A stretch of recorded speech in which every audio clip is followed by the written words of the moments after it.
Pozdrav Kristanu, čekali smo svi Kristana jer ipak kada se slaže pritisak, a onda vam se vrlo teška situacija složi pred vašim golom. Pogledajte šta je Olsson, i što je najgore, najbolji strelac Jesenica propustio. I nakon toga se naša 3 igrača nisu mogli dogovoriti ko će izbiti pak. Gledajte, 3 naše igrače i ostaje pak tu. I sada je opasno i evo ga. Evo ga, ono što pusa je strelac. Ono što smo najavljivali da se vrlo lako može dogoditi. Da se vrlo lako može dogoditi da nakon što igramo gotovo konstantno pred golom Krošelja primimo jedan ovakav krumpir.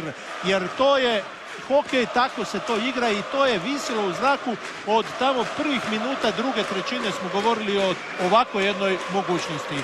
I to je, evo.